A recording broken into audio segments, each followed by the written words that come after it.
না, আশা করি এখন পর্যন্ত কোনো জটিলতা আমি দেখি নাই। তবে তারা যেন পালায় যেতে না পারে। তাদের অ্যারেস্ট অর্ডার হইছে, তারা যেন পালায় যেতে না পারে। সামিরা পরিবারের এবং কিছু দুষ্টু চক্রের একটাই কথা ছিল আত্মহত্যা।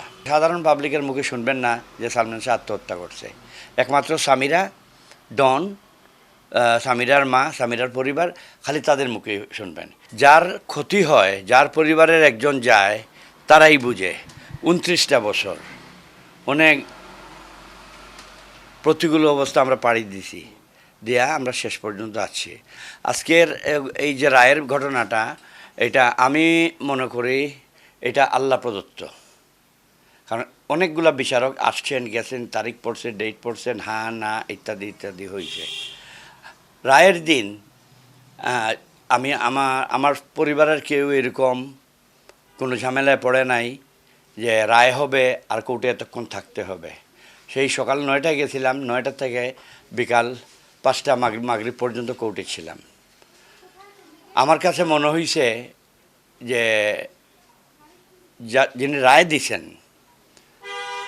জান্নাতুল ফেরদৌস ইবনে হক জজ সাহেব, আল্লাহ ওনার পরিবার, ওনার পরিবারের সবার আমি দীর্ঘায়ু কামনা করি, সুস্বাস্থ্য কামনা করি। আমার কাছে মনে হয়েছে যে হযরত আবু বকর রাদিয়াল্লাহু আনহু কাউরে পাঠাইছেন। কারণ ওনার গলার আওয়াজ আমি কোনোদিন শুনি নাই। উনি এমনভাবে বিশ্লেষণ করছেন কোর্টে বসে, যে কোর্টে যেমন আমার আইনজীবী ছিল মাত্র ৩ জন। হঠাৎ করে দেখলাম অনেক পুলিশ এইখানে উপরে উঠছে ৪ তলায়। উঠার পরে আস্তে আস্তে লয়াররা আসা ধরছে এক এক করে। অনেক মহিলা এবং অনেক পুরুষ অ্যাটর্নি ওনারা আসা শুরু হয়েছে।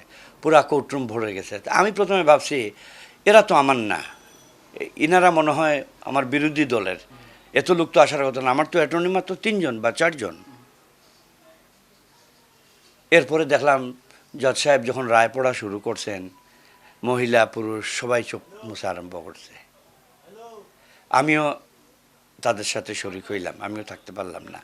কারণ আমার জীবনে এরকম ঘটনা আমি দেখি নাই, এরকম পরিস্থিতিতে আমি পড়ি নাই।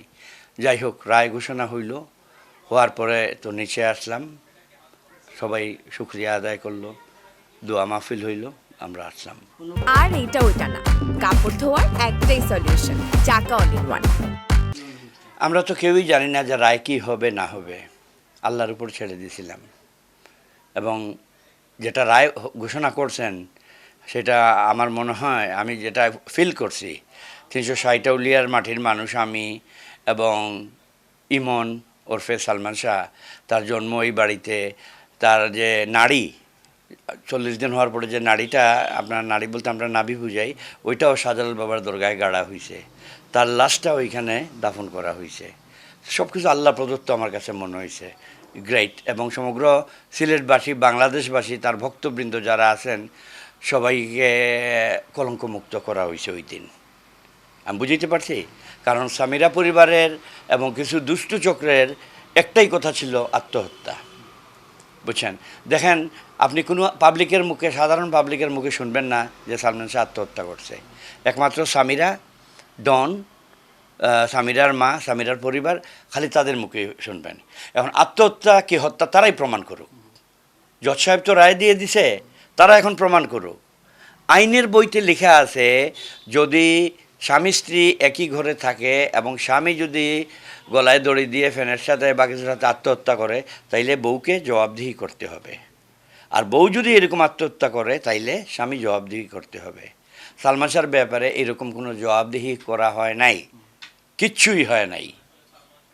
এখন এতদিন পরে যখন রায়টা হয়েছে, আমরা খুশি মহান আল্লাহর দরবারে। এবং এর রায় শুধু আমাদের না, সমস্ত সালমান শাহ ভক্তবৃন্দের, অ্যাটর্নি যারা বিরাট বিশাল একটা গ্রুপ গেছিলেন, উনাদের ইচ্ছায় আমরা ডাকি নেই কাউরে।